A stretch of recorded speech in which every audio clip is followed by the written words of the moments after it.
Oops.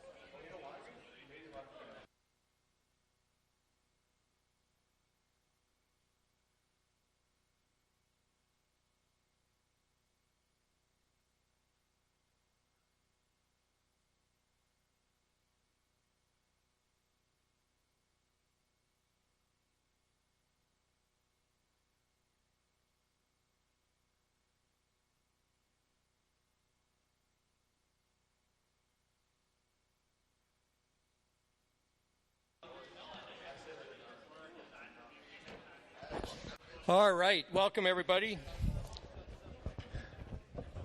We are getting down to the end. So today I want to pick up a bit where we left off. We were talking about decision making last time, if you remember. Overall, the distributed consensus problem is one in which all nodes propose a value, some might crash and stop responding, and eventually all the remaining nodes decide on the same value from the set of proposed values. So this is a very general specification of something that we might want to do and in the internet as a whole. And what's interesting about it is there's lots of things that can be specified this way. We talked about simply commit or not commit. That falls into the distributed decision-making discussion here. Or the value could actually be a write to a distributed file system. So this is a very general problem. Equally important, as we also mentioned, is the durability afterwards. Don't forget the D, okay? And so once you make the decision, then if you don't hold on to it, then first of all, nobody can verify that the decision was made. And secondly, you might forget what the decision was, and that kind of defeats the whole purpose. And there's been a lot of excitement these days about blockchains and so on. And as I mentioned last time, and I'm going to repeat here again, the blockchain has a lot of aspects of distributed consensus in it, which is one of the reasons it's so exciting. We also talked about two-phase commit, where you can't actually have a distributed group of folks decide on a time to do something, but they can decide to do something or not atomically. And that's where the two-phase commit protocol came in. The way we get the D was, as you remember, a persistent stable log on every machine. And then we have prepare and commit are the two phases. The prepare phase, where the global coordinator figures out that whether or not everybody's ready to commit or not. And if they are, then the commit phase gets a commitment from everybody. And if that, once that works out, you go ahead and commit. Now notice there's a log involved in all this process, so you got to make sure that as you go, you can always get the constraint that either everybody commits or everybody doesn't commit. And that's where the log comes into play, and it works even when there's crashes. All right, were there any questions on this? Two problems, right, with the two-phase commit. Number one is if anybody crashes and goes out for a long period of time, it doesn't complete, so that's a problem. Second one is that there's always a coordinator, and it's the same coordinator unless you have some election of who's in charge. And so that's a bit of a problem in a faulty network scenario. The last thing that I wanted to highlight about what we talked about at the very end is we talked about blockchain a little bit. And if you remember, the general idea behind blockchains is a chain of transaction records which use cryptographic hashes. We'll say a little bit about that next week, that link each other together, and they're a set of miners in like Bitcoin or what have you that basically make a decision about which of these blocks belong or not. And what's interesting from the context of what we talked about last time is that if you submit proposals to the miners and the miners do some epidemic replication amongst them and commit the proposal into a block, that is like a decision was made. And as you remember, there's wide replication of the blockchain. So the red miners are the ones that are actually deciding what makes it into the blockchain, but there can be many, many, many observers out there. And so therefore, anybody in the world can verify the decision afterwards. So we get serious D out of this, okay? The decisions are made by the by the miners, and the durability is made in the extremely replicated blockchain. Are there any questions on this? Positives. Lots of miners could be down, lots of observers could be down, things still make progress. Downside, you're replicating everything everywhere. So anybody tells you that a blockchain is the solution to all the world's problems, they don't understand blockchain. And unfortunately, or maybe fortunately for them, they managed to get a lot of money claiming they're going to use the blockchain to solve the world's problems. Don't believe it, because notice that we're replicating everything everywhere. So that's potentially problematic. All right. But it is very cool as a decision-making process. And if you can do a little bit of replication to have the decisions made, and then you do a better job of the bulk of your data somewhere else, then this can be a nice combination. Okay, so we ended before we were able to talk about remote procedure calls. So what I want to do for a moment is I want to talk a bit about an abstraction that's a little higher than messaging, and then we're going to dive down into how to make things really reliable. It's called a remote procedure call. And this is pretty much showed up in response to the fact that raw messages is just way too low level for programming. Because you have to figure out how to wrap up the information into the message yourself. You have to decide what to do with the message at the destination. You may have to sit and wait for multiple messages to arrive and rearrange everything, and it just gets messy. Okay, so if you're a programmer, maybe you don't want to send raw messages around. Okay, so another option here is the remote procedure call option. And what it is I don't even think about messages. All I think about is calling procedures on some remote machine. Okay, so the client might say, remote file system read of rutabaga, and magically that read gets translated to a procedure call on some remote machine, and then the results come back as a return magically, and me as a programmer gets to think of this entirely in terms of procedure calls. There's no messaging involved. Okay? So how do we do this? Well, clearly we have request and response message passing, because messages are one way, as we mentioned. What's kind of interesting is on the client side that's making the call, there isn't a real procedure to call there because you're calling it on the remote machine. So that's what's typically called a stub. Okay, so the stub is responsible for taking your procedure call and turning it into messages at the other side. And then at the other side, there's a stub is responsible at the other side for taking things apart, the message, and actually sending it to the real procedure call. Okay, so this is all done transparently under the covers. There's a term that's often called marshalling, which is basically taking all your arguments. And here we have one string in that example previously where we're opening the file rutabaga. But you take all your arguments and you put them together into the message. That's called marshalling them. Those of you that are familiar with Java or whatever, that's the Java serialization interfaces, etc. Okay, and that marshalling is often driven by something to do with the particular RPC protocol.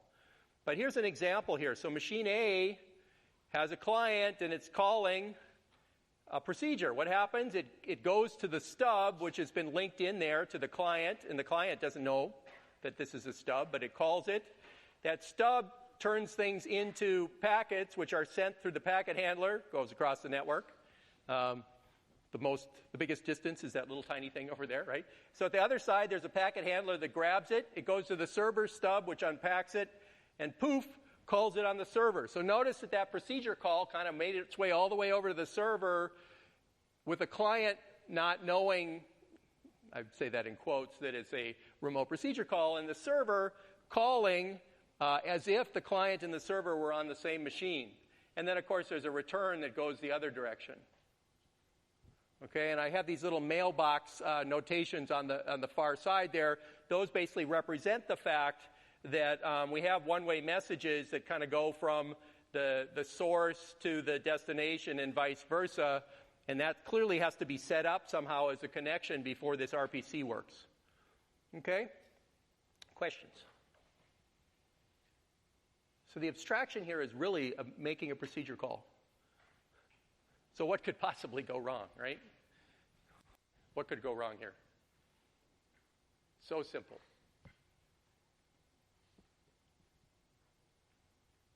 Yeah.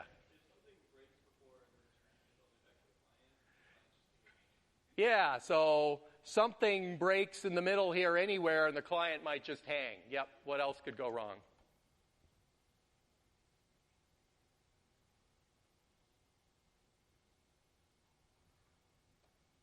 Anybody think of any other problems? Seems like these are all generally Lamport problems, right? Some machine in the middle causing an issue that a machine I've never heard of is somehow preventing me from getting my job done, right? Now, you can imagine that there's some connection that has to happen here at the very beginning. So if this, for instance, is an NFS file server, then when I first mount the file system, we'll talk about that next time, somehow this connection needs to be set up. So we got to resolve where the server is. We got to figure that out, get the connections to go forward. Some things you might not have thought of is what happens if this machine, the client is a big endian machine and the server is a little endian machine. Then what? You know, I think I'm sending a 32-bit integer from one side to the other and it gets scrambled. What would we have to, how would we fix that? Anybody know how that's fixed in general? Yeah. You know, TCP doesn't help you there. We'll talk about TCP in a moment. That's going to be the latter half of the lecture. But TCP puts bytes around. So if you're sending out 32-bit integers and one machine thinks of them one way and the other one thinks of them the other way, you got a mess, right? What do you got to do? The header, okay? The solution is simpler than you might think, actually, yeah. Say again? Sequence them. Okay, what do you mean?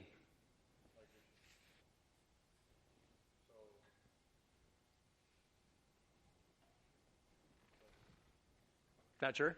Okay, yeah? You could, in your stub, you could, like, if your stub was, if you were aware when you were making the stub that the other remote procedure needed it in a different format, your stub could try and reformat it. Okay, great. So you're on the right track. So you could make sure the stubs match up properly. Good. But that's messier than maybe you want. So in fact, what happens is there's a canonical order that everybody goes into, okay? And so if you've got two machines that are already in canonical order, there's really no transformation. If you got one that isn't, then you transform in and out, okay? And the canonical order is often called network order, which is big endian, by the way. So what we've got here in this RPC is we've got an equivalence with the regular procedure call. So the parameters of the procedure kind of turn into request message components. The result turns into a reply message components. The name of the procedure is somehow passed in the request message so that the server stub can unpack it and call the right thing, right? And again, the return address is coming back through this mailbox too, and we got to match it back up with the original caller.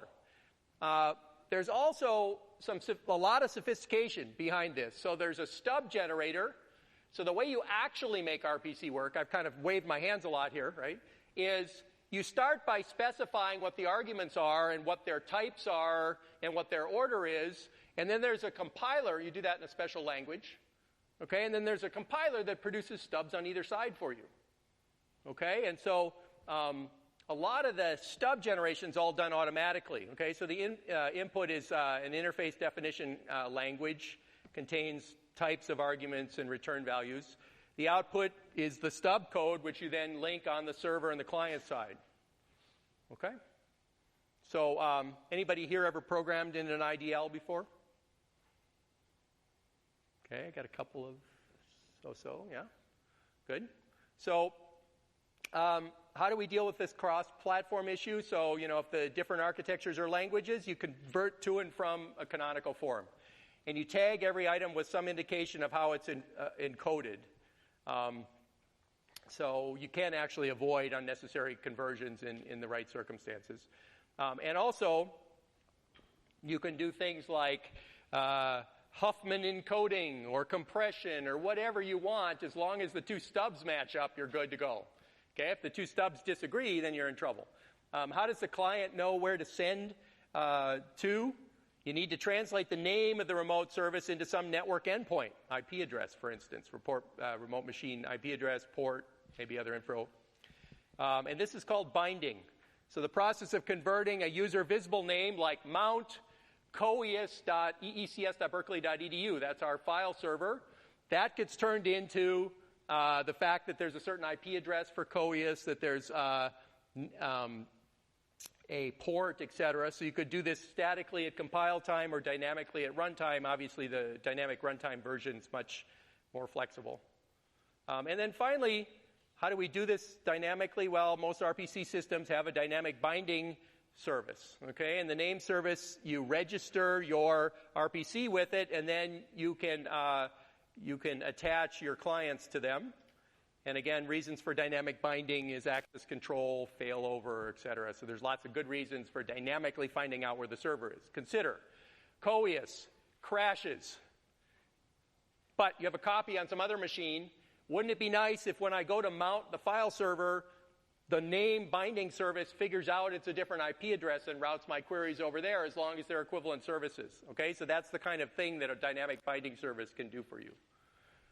If there are multiple servers out there, you get flexibility for dealing with load, and you can provide the same mbox name and redirect. There's a lot of interesting options there. What if there's multiple clients? Then clearly, if two clients are both talking to the same server, you got to keep the mailboxes separate so that you don't screw up the return values.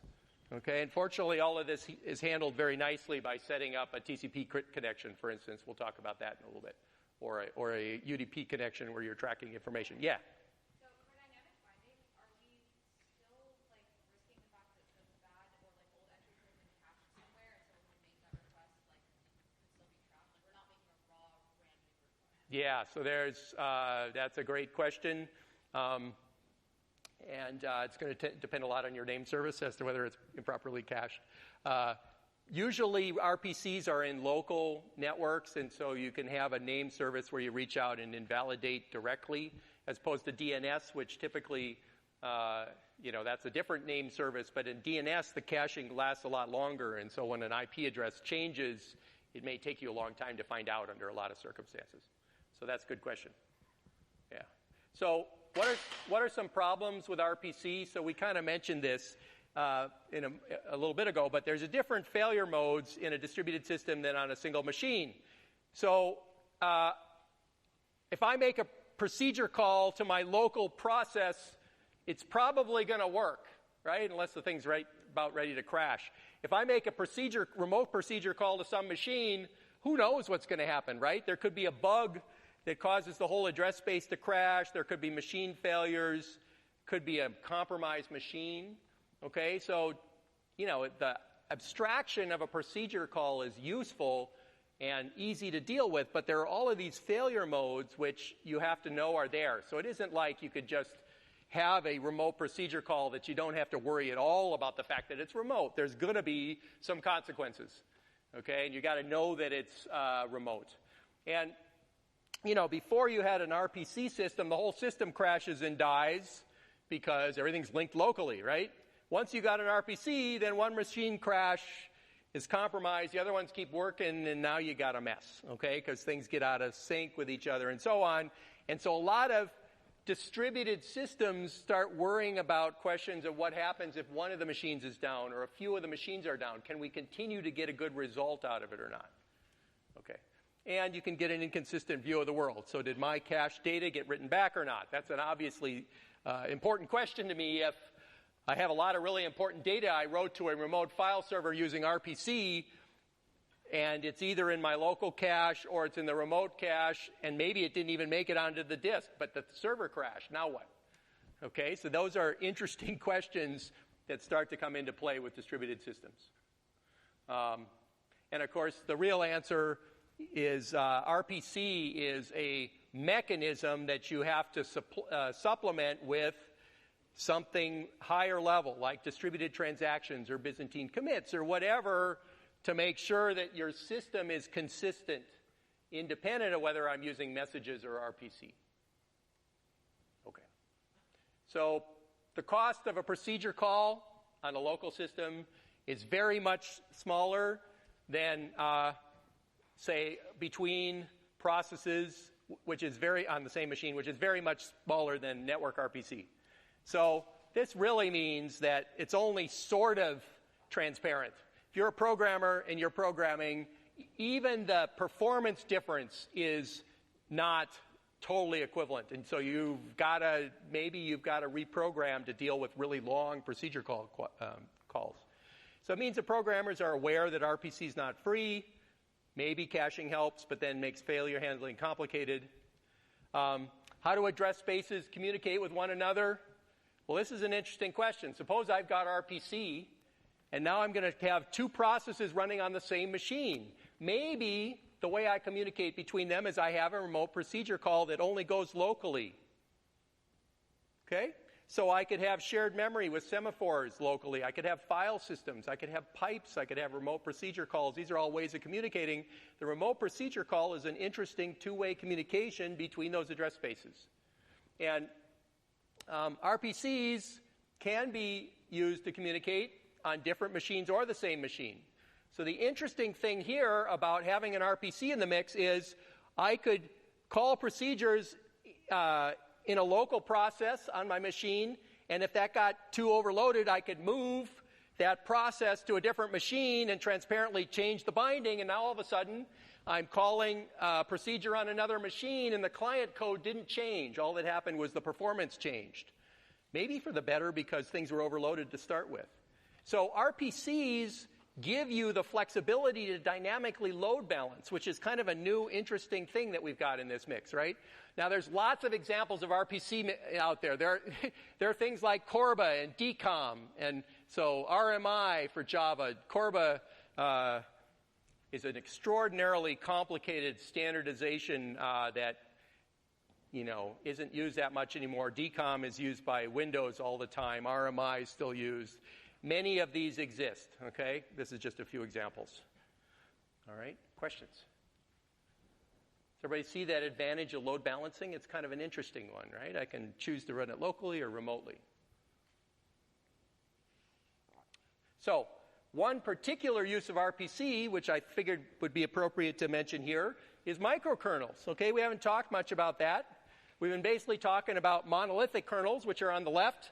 The microkernel structure is very different. So in a monolithic kernel, like the ones you've been working on, projects 1, 2, and 3, has everything that's kernel related is kind of in the kernel address space, and applications or user code runs on top.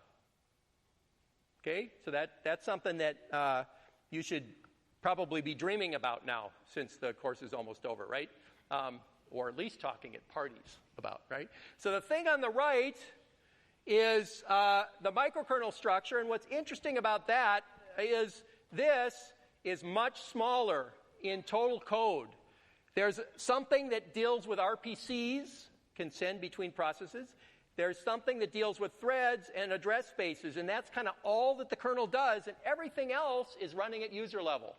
So whereas I had the file system down here before, it's actually running as a process in the microkernel. And so if an application is opening a file, what happens is it sends an RPC through the kernel to the file system process, which then sends results back. Okay? You can see why it's called a microkernel, because this kernel is smaller. Okay? Now, why would you do this? This just seems messy, right? Yeah.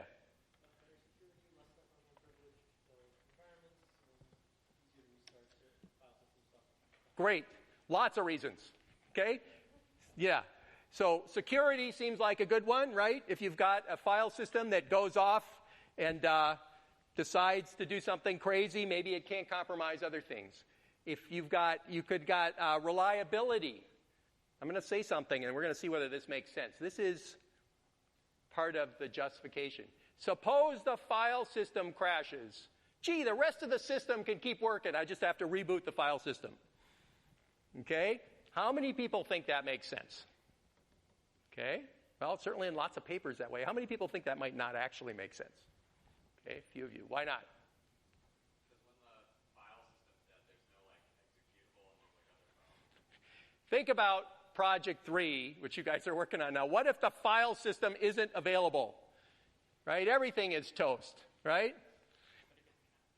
Yeah, if it's cached, maybe, but problem with a cache is it's unpredictable because things might actually get kicked out at the wrong time and poof, right? Yeah, okay, all right. I can see. So anyway, I think microkernels do have a nice division of labor here in that we put as much as we can out of the secured code space so that bugs are less likely to compromise and screw everything up and just screw up a module. So that's kind of nice, right? Security, kind of, yes. Also, the file system, if it goes rogue, can't mess up the windowing system or whatever. Yes. But there are some things that are kind of indelibly connected together in even this microkernel structure where the system really can't keep going. But I like the overall justification, okay?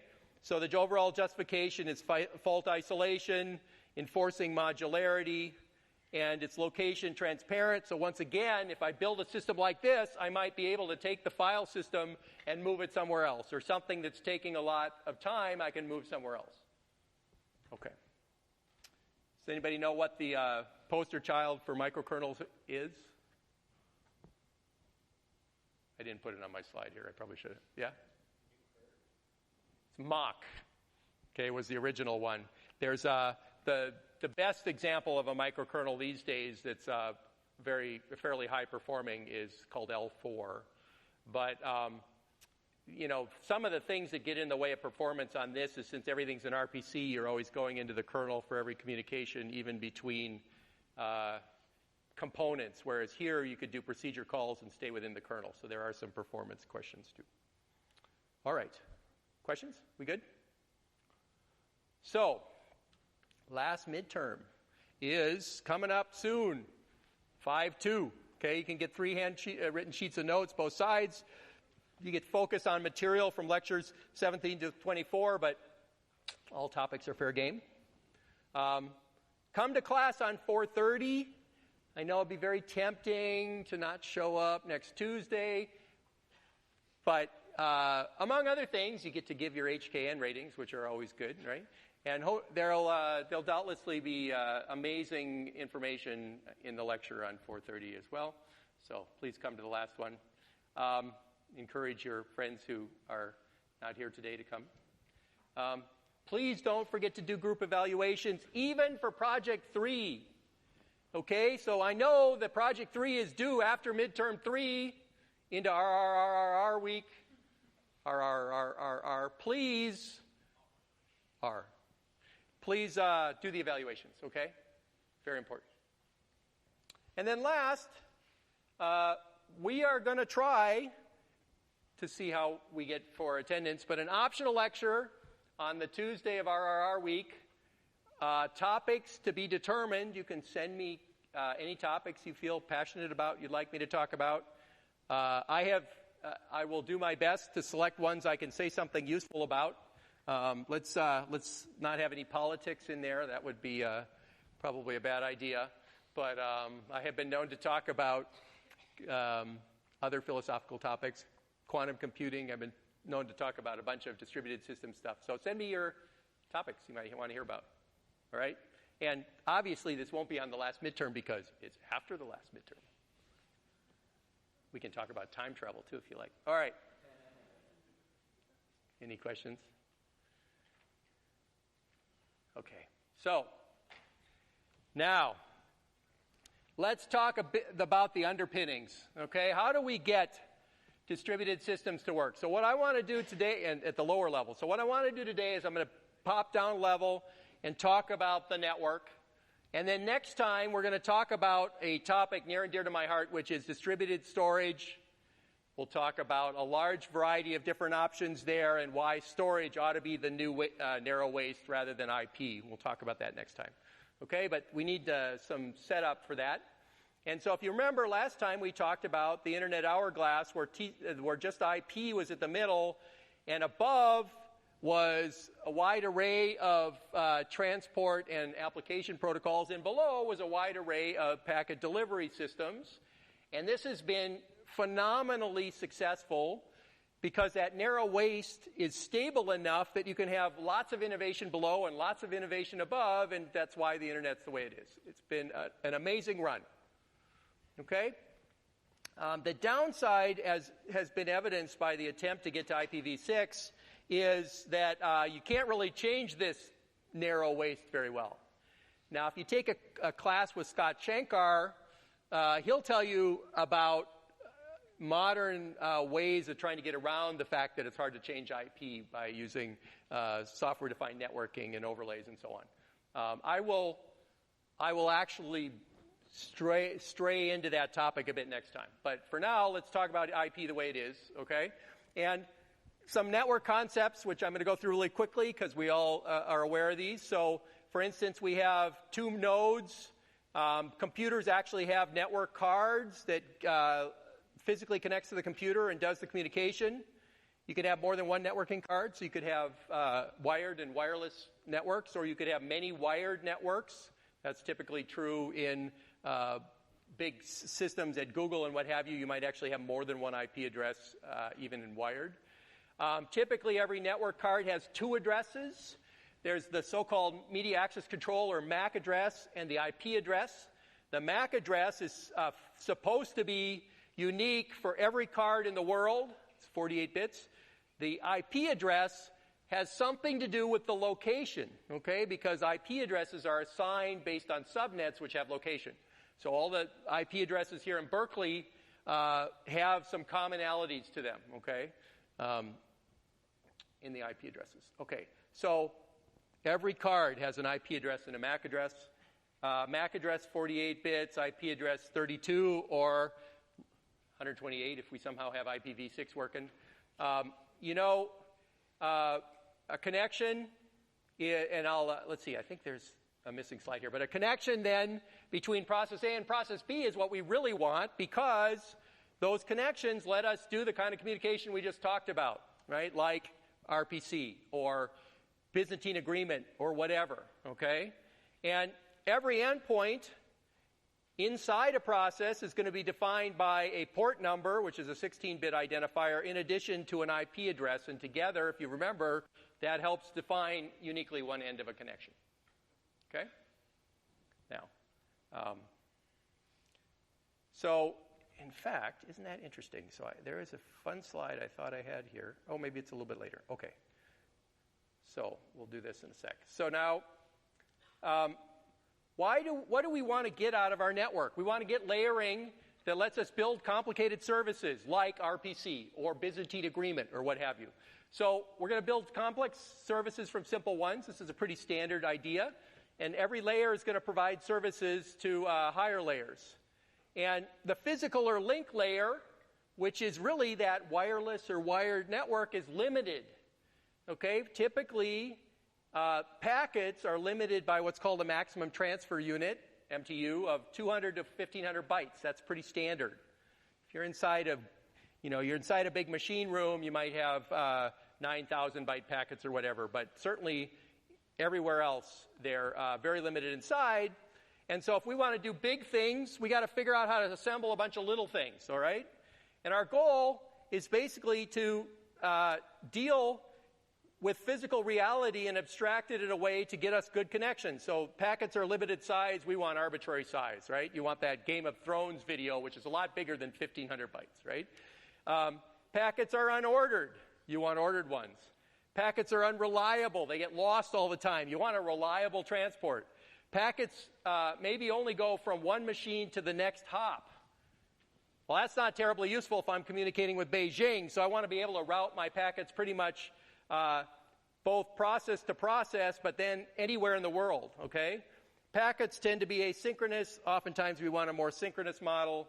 Packets might be insecure. We want a more secure model. So basically this is that whole virtual machine abstraction that we talked about at the very beginning of the term, where here our unreliable thing is the basic network hardware, and we want to get something useful out of it. All right.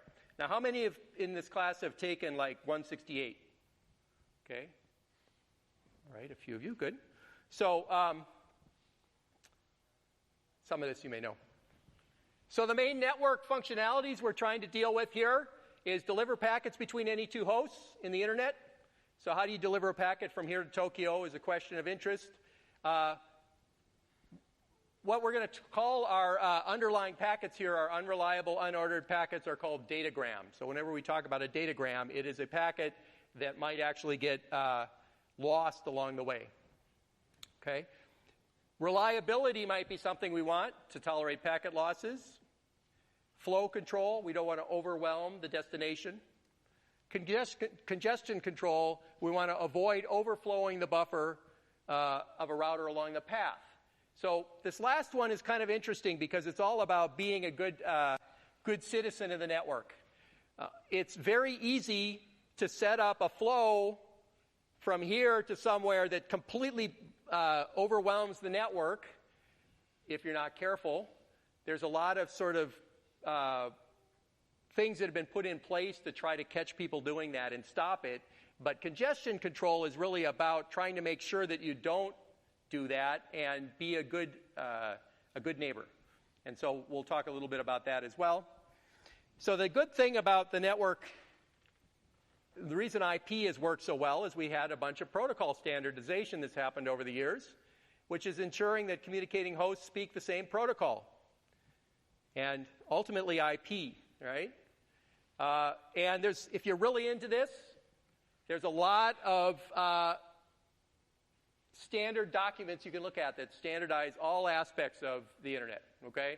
And IETF, a bunch of RFCs. Anybody gone to RFCs before? A few of you. It's very interesting because RFC stands for Request for Comment, as I say here. You'll see that there's a bunch of protocols that were proposed that didn't make it. Not enough people got interested in them. On the other hand, there's a bunch of protocols that have become standard. Okay, and the RFCs kind of talk about that. So that's very interesting because things start out as an RFC and then eventually they become standardized. Okay? There's also a bunch of de facto standards. Okay, same folks writing the code, so things are standard. Okay? Peer-to-peer file sharing is a good example of that. Skype was an example for a while. You pick your protocol.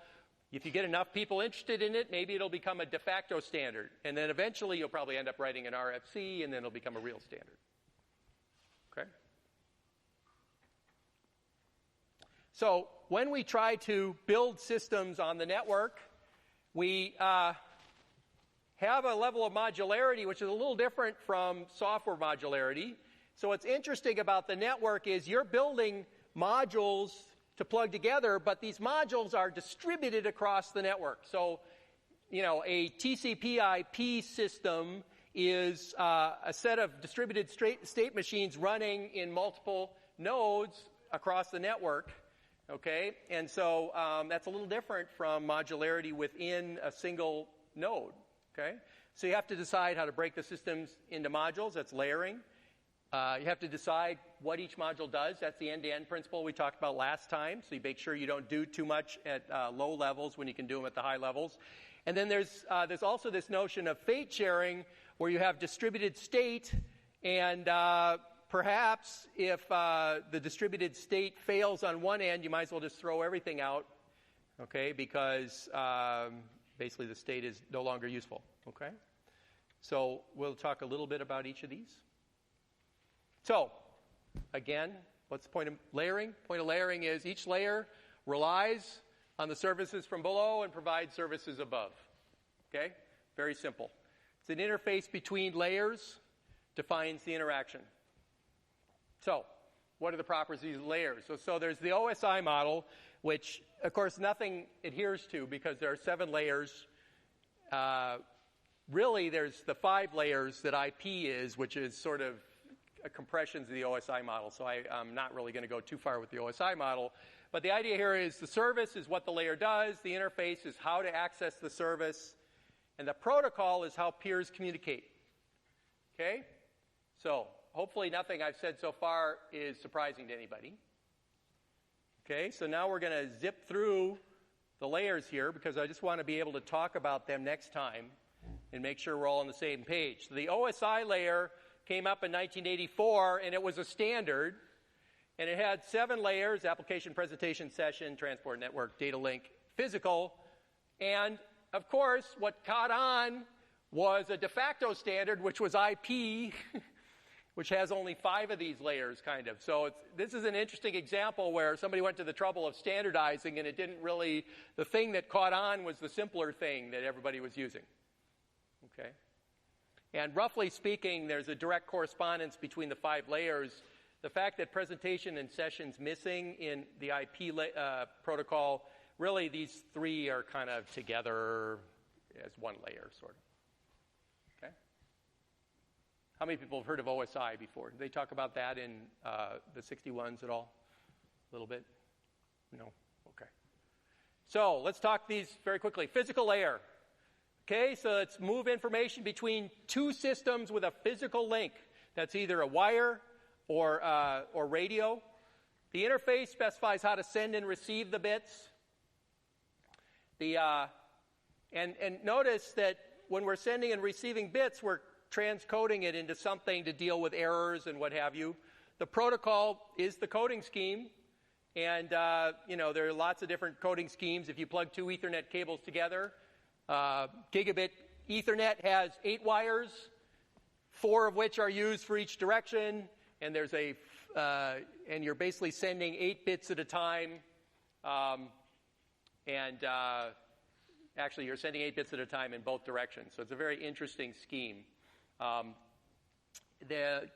We have coaxial cables, optical fibers, transmitters, receivers, etc. Okay. Questions?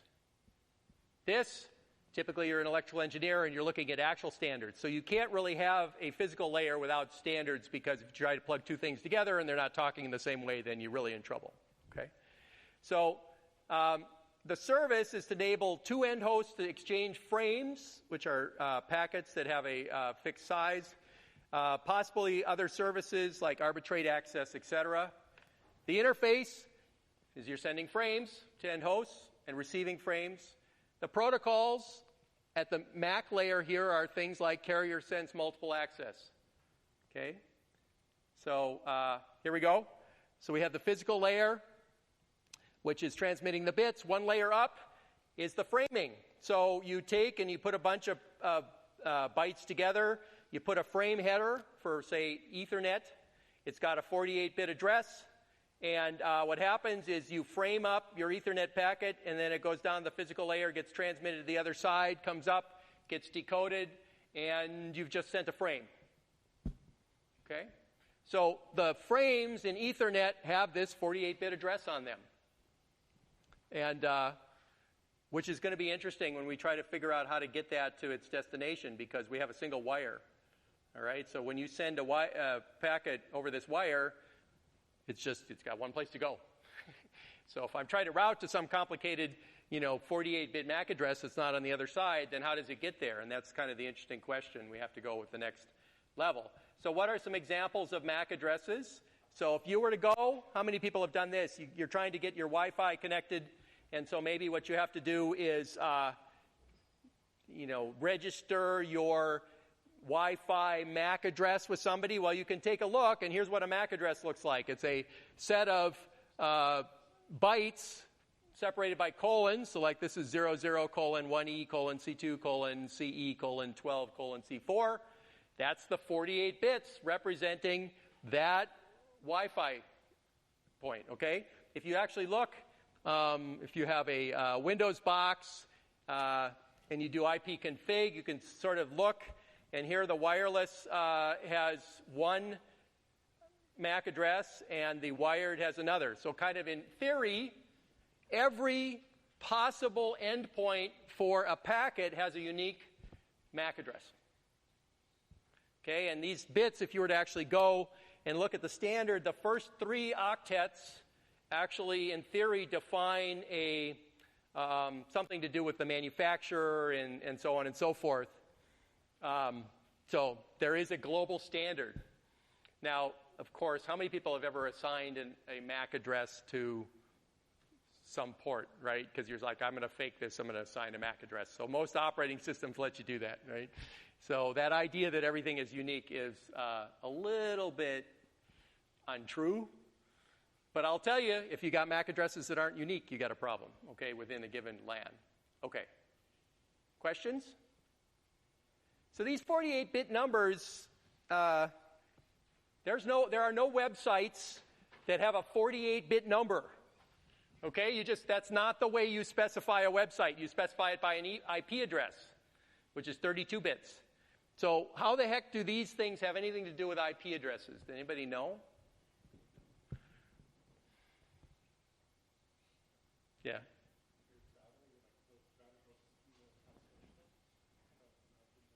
Yeah. So I guess that sounds good. So your router close by knows how to somehow change between IP address and MAC address. Okay. Yeah. So what typically happens on a subnet, we'll talk about this in a second, is you have a bunch of devices that are connected, and you send out a broadcast called ARP that says, "Hi, I'm looking for IP address, 169.229.35.64," and the one that has that address says, "Hi, I'm here," and tells you, "Here's my MAC address." And so at that point, now you know the mapping. Okay, and that's called ARP. Okay, that's the address resolution protocol. So these MAC addresses you never are going to see unless you're looking for them and probably dealing with some IP guy in the department, sort of registering your laptop as being okay. Okay. So local area networks are groups of hosts or devices that are all in the same proximity. So example might be all networks or all laptops, say at a Starbucks cafe, or all devices in your house, or all hosts connected to an Ethernet in an office. That's a local area network. Okay, and all hosts in the LAN can share the same physical communication media. So back in the old days, I remember when, there were Ethernet cables in the ceiling, and there were these drops that came down, and everybody was plugged into the same wire. Okay, literally. And when you sent data, everybody saw it because it was all connected to the same wire. And Ethernet kind of grew up in that environment, so it's called a broadcast channel. And so this is a representation of that, where pretty much when you send a packet, it goes to everybody, and then the folks that don't need it throw it out. So it's a broadcast channel. And so who throws it out? Well, normally the network card knows which MAC addresses they're looking for, and it throws it out for you. However, most operating systems can say, "Hi, I just want to hear about everybody's packets." Okay, it's what's called putting the network interface into promiscuous mode. I didn't make that up. That's what it's called. And you get every packet in, and this is why people can easily sniff packets, and why you should never type a password in clear text over an unsecured channel. Because pretty much anybody with a laptop or a wired computer can sniff every packet and see every packet going by. So if there's anything that's not encrypted, it's basically not secure, ever. Okay, this is why you never use Telnet. You never use some of these old unsecured protocols that don't encrypt things. Now, how many people use Telnet sometimes? Okay. Yeah. Got to be really careful. Got to be over only in a secured network, okay? So, obviously, broadcast media is a bad idea if you've got gigabits of data going at really high speed, because what happens is, even though these two guys are the only ones that want to communicate, this third one is having to receive all of those packets. Now, it used to be in the early 2000s, you'd go to Best Buy or Fry's and you'd buy a switch for your house. It was called a hub. Okay, what a hub was it was this little box with ports in it. You plug, your laptop and your network router and stuff into the hub, and it looked exactly like this internally. So every packet that went in one came out all the other ones. Hub. Okay, now today when you do this, you get a switch. So the difference between a hub and a switch is smarter, and a switch figures out that these two are communicating with each other. And it does that dynamically, and it figures out that those two MAC addresses are actually communicating and the rest of them aren't, and the switch only sends the data to the destination. Okay, and this is all done dynamically. Usually you don't have to worry about this unless you're curious and you're a network person.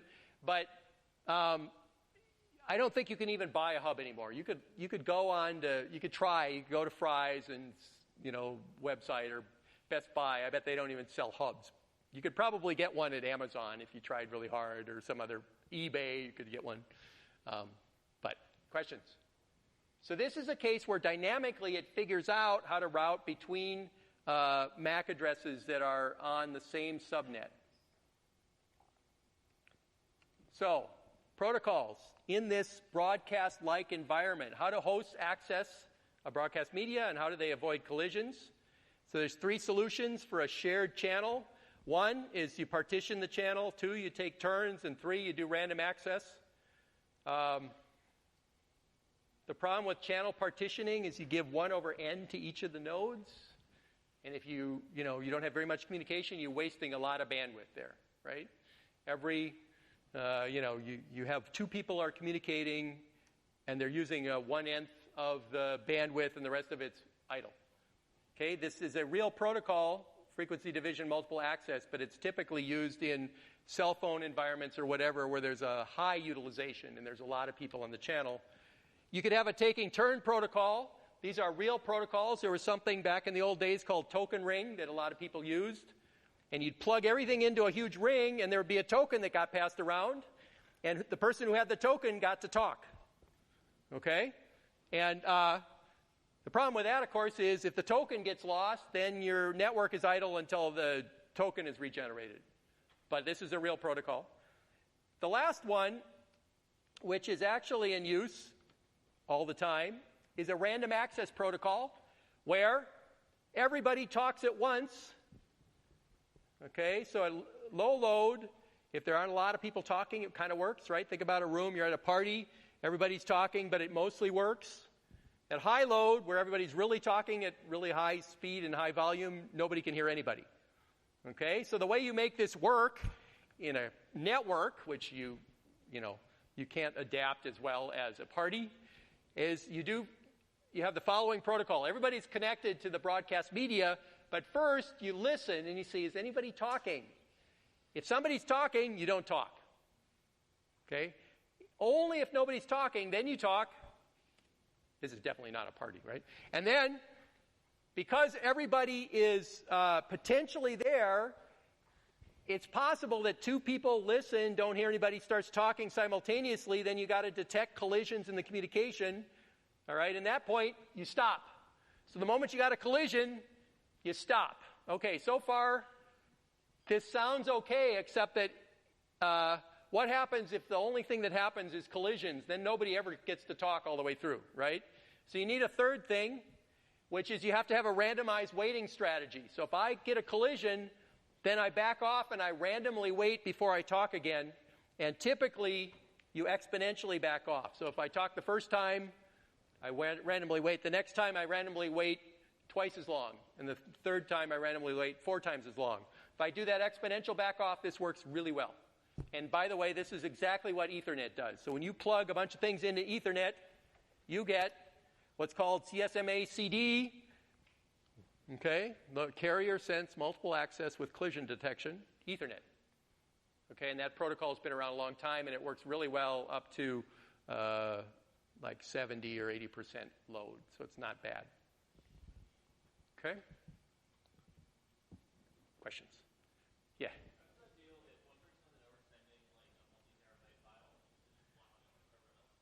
So, great question. So the MAC protocol is operating on frames. And if you remember, I said the frames have a fixed limited size, right? They don't get any bigger than 1,500 bytes. And so, in fact, none of this deals with big things yet. We got to somehow split big things into little things. Great question, though. Any other questions? All right, we're going to take a break. We're going to come back and continue and build up some interesting stuff now that we've got the ability to transmit some small stuff.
All righty. I had two interesting questions which I thought I'd relay to everybody. So one of them was, what happens about bad actors that don't adhere to the proper exponential backoff? Answer, doesn't work. So this is assuming that you are in a mutually good neighborhood because it's all about the local LAN and everybody's connected to the same broadcast media. So this protocol is purely for filling in the bandwidth available in the broadcast media to its best point without adhering to some issues there in terms of collisions. Yes?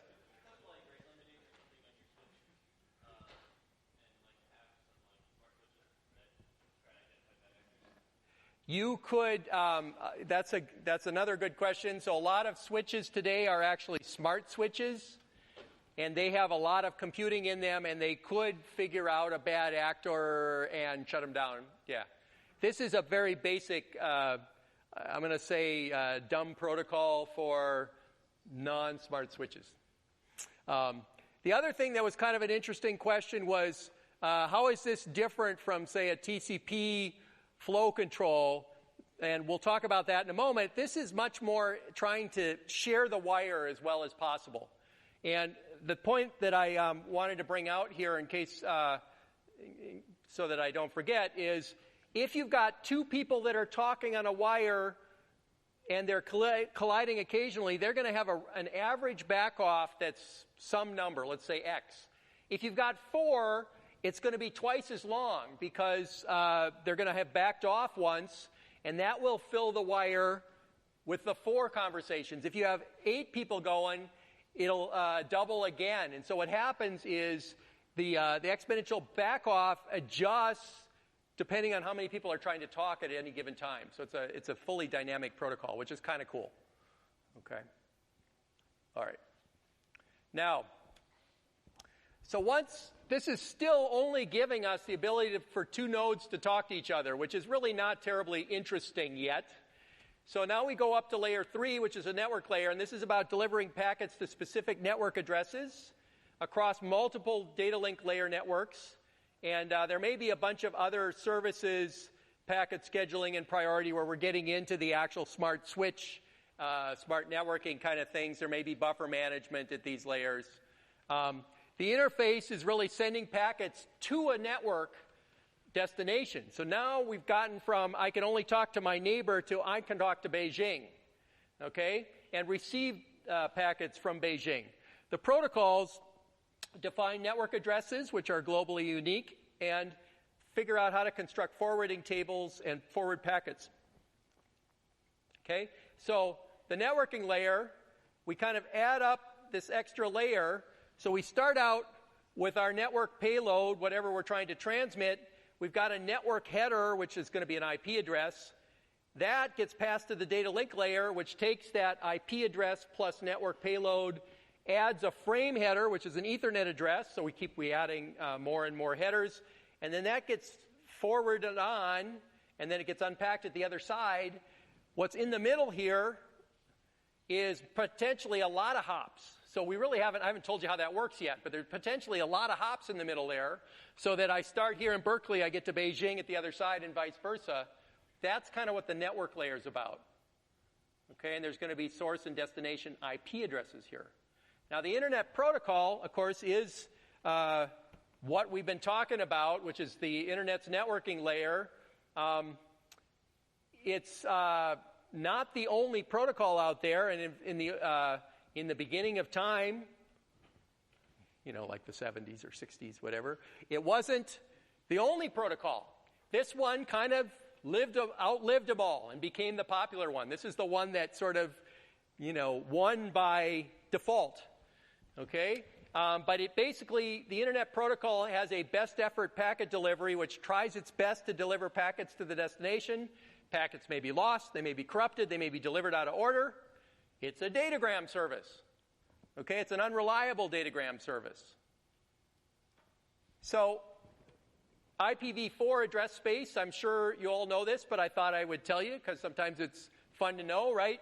when you talk to Beijing, you've got an IP address. If it's an IPv4 address, for instance, it's a 32-bit number, which is typically specified with a set of dots. These octet addresses, so 169.229.60.83 is an IP address. I think that was actually COIUS inside, that was our file server once. And each one of these, of course, goes from 0 to 255, so this is 8 bits, and together they give you 32. Okay. It's an internet host is a computer connected to the internet. And a host has, as we said, one or more IP addresses. Some of these may be private and unavailable for routing. I'm going to tell you about that in a second. Not every computer in the world has a unique IP address. In fact, groups of machines may share a single IP address. I bet if you go back to your dorm or home or whatever, there's you've got a firewall, and pretty much there's one IP address in, and all of your machines have private IP addresses on the inside of the network, but the world sees them as a single one.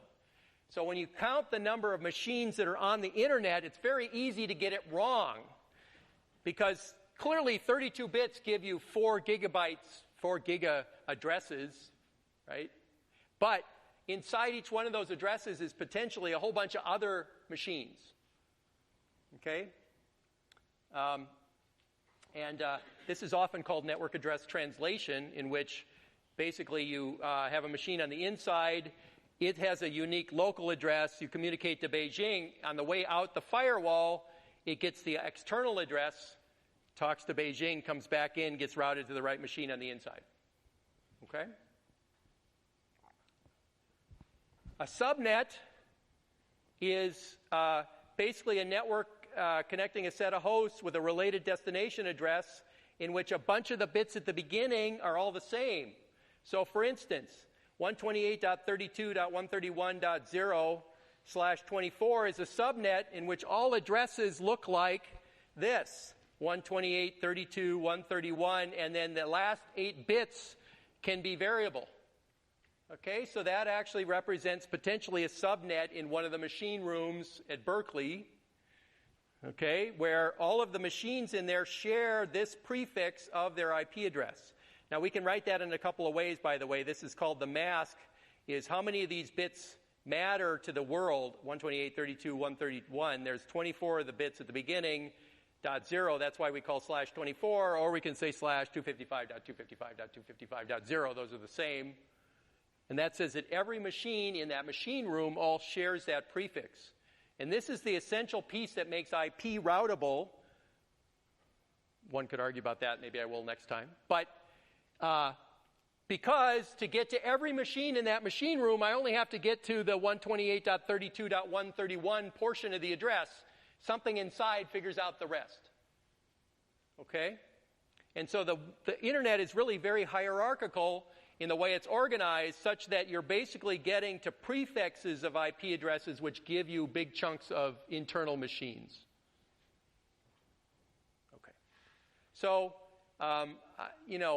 it's kind of somewhat historical, whatever, but in the original time, back in the beginning of time, there were different classes of addresses.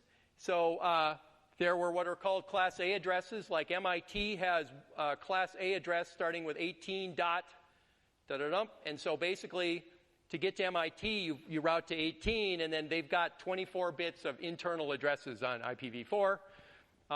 What's interesting in that address space, obviously there's only a limited number of such addresses. 10 dot whatever are private addresses that are unroutable. So if you ever see an address that goes 10 dot something, that is not available to the outside world. That's purely a local address. How many people use the Berkeley VPN to go to the library? Anybody do that? If you look closely, you'll see you got a 10 dot something address, which is an internal Berkeley VPN address.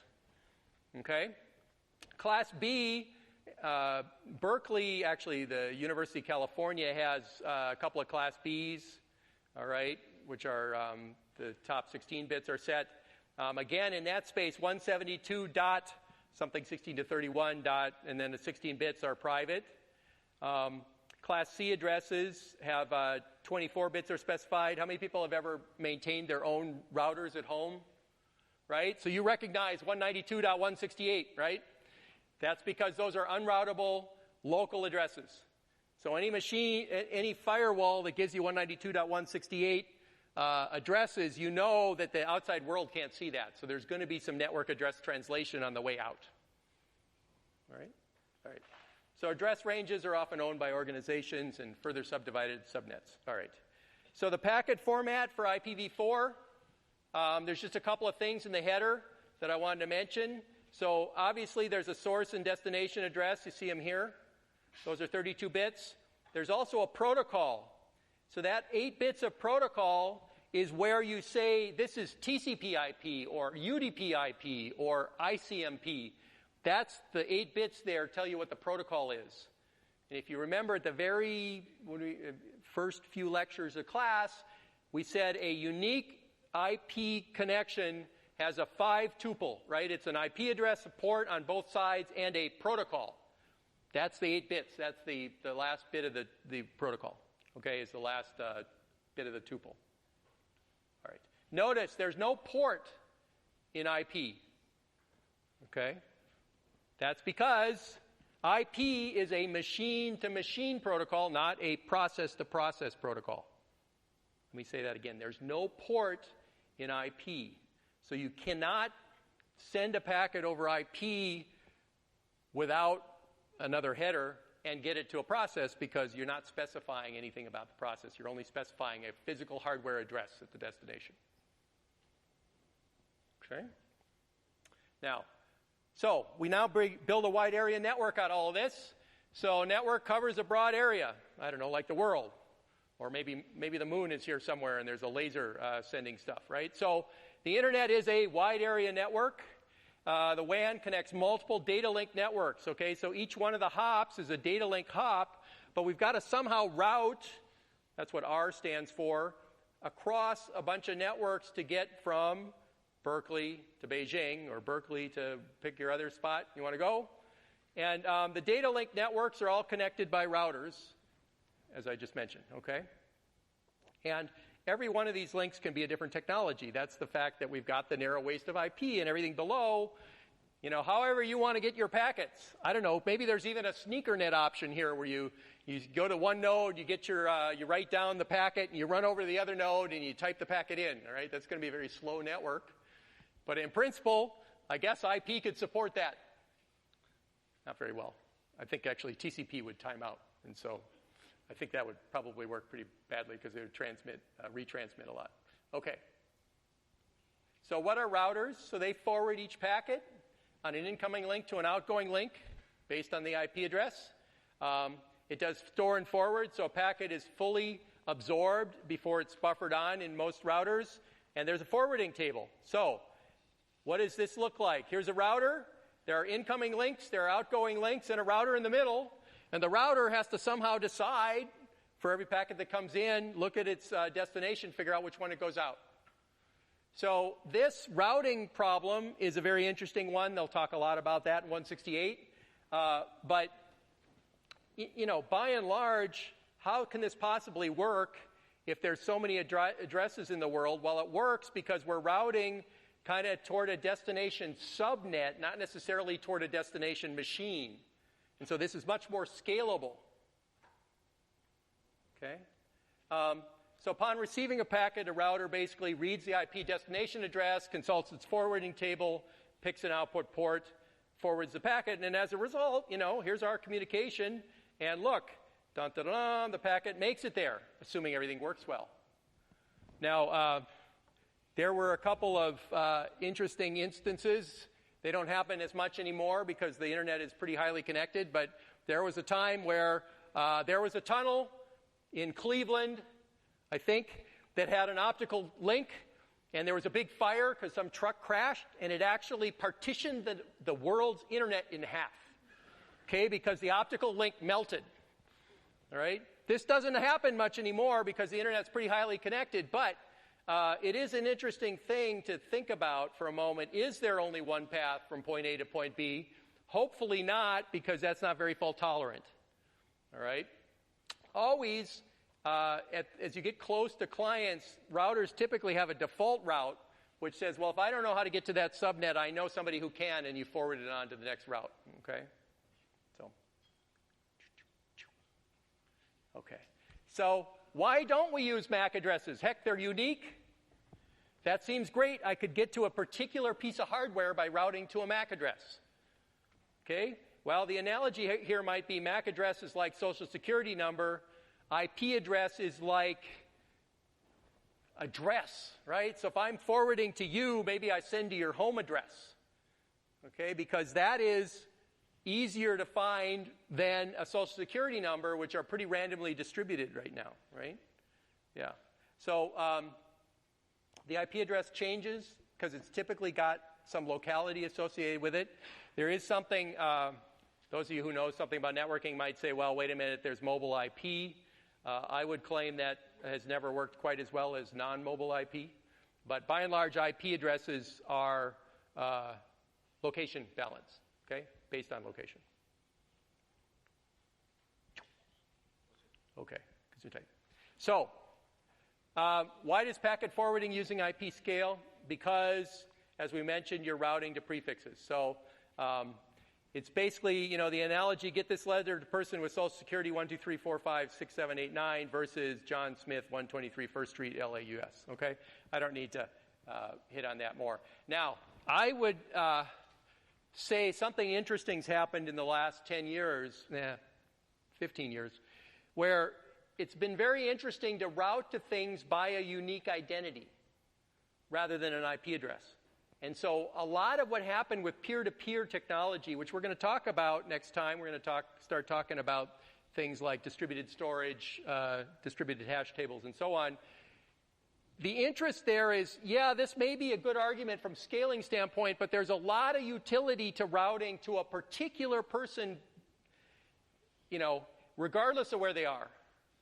So that's basically routing to their identity, and this becomes really true when you start talking about packets, or talking about storage files, or you're talking about servers, or you're talking about things that have some particular identity. It would be very nice to route to them. And so even though IP addresses have a scaling advantage, there's a pretty interesting system construction advantage to being able to route to a specific thing by its identity.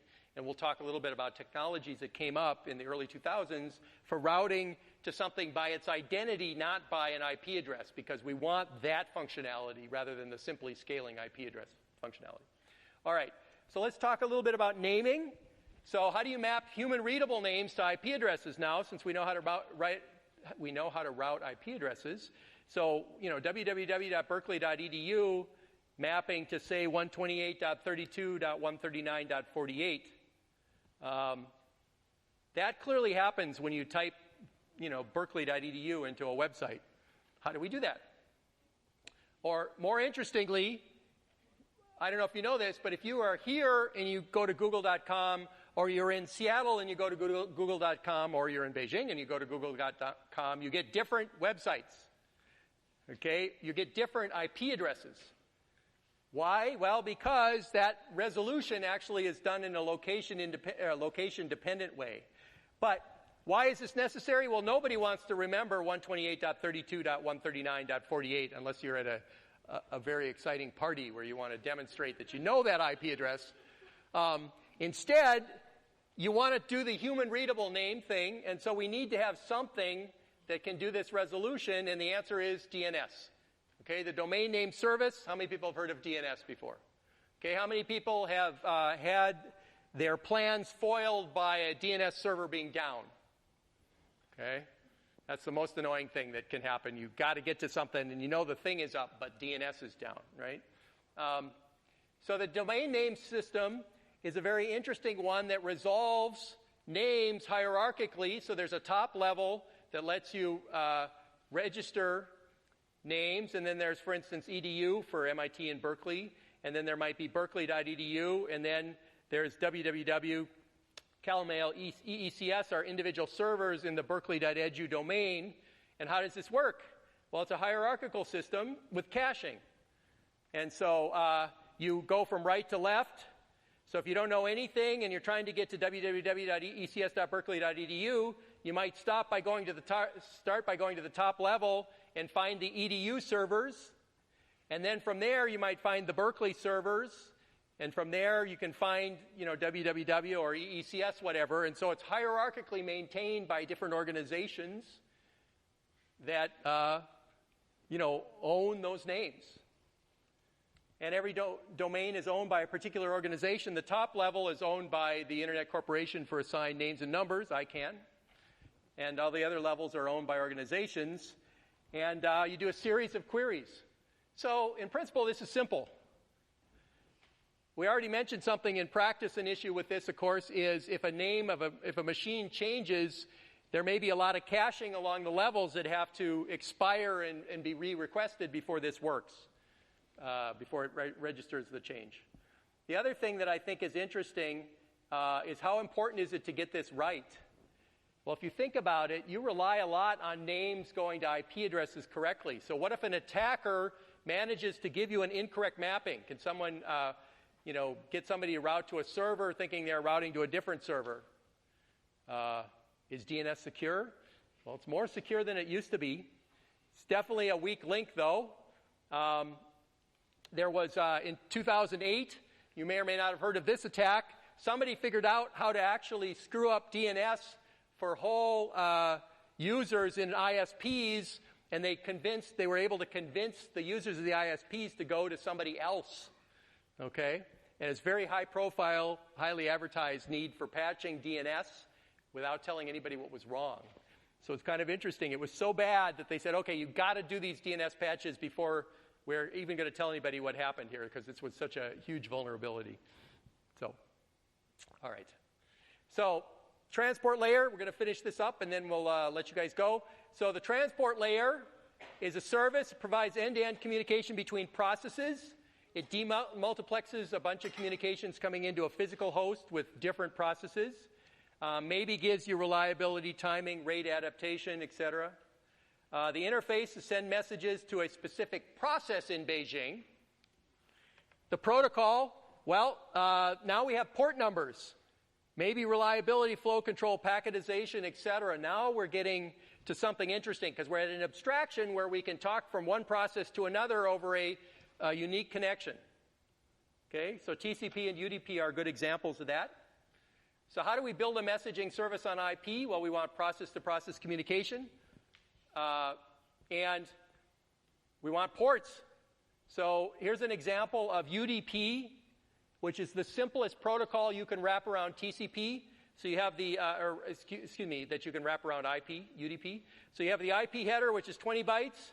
You wrap around a 16-bit port and a length and a checksum and some data, and now you got UDP, and there you go.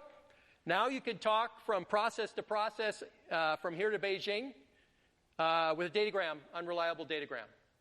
Okay? Next time we'll talk about how to get reliability out of this. But are there any questions on this? How many people have ever used UDP before? I don't think we made you use UDP in this class. Yeah. So, again, you take IP, you wrap an extra two 32-bit pieces on it and some data, and now you got UDP. It's one of the easiest protocols to use. Protocol 17 in those 8 bits. Okay, and so here we are. We've got process-to-process delivery. Voila. 5 tuple, source address, source port, destination address, destination port, protocol gets us from here to a process somewhere else and back. Okay? All right. We'll pick this up next time. But for now, in conclusion, we talked a lot about remote procedure call. Call a procedure on a remote machine provides the same interface as the procedure. Automatic packing and unpacking of arguments without user programming. That's in the stub. We talked about the Internet 5 layers: physical, data link, network, transport, application layer. We're going to get to much more on the application layer next time. But this unified layering basically decouples apps from networking and is why why IP is so successful. We talked about IP protocol itself, 32-bit addresses, 16-bit ports. Talked about mapping from names to IP addresses. And next time, we're going to talk about how to get ordered, reliable messaging. All right, you guys have a great couple of days. We'll see you next time. We're going to talk about distributed storage in lots of forms.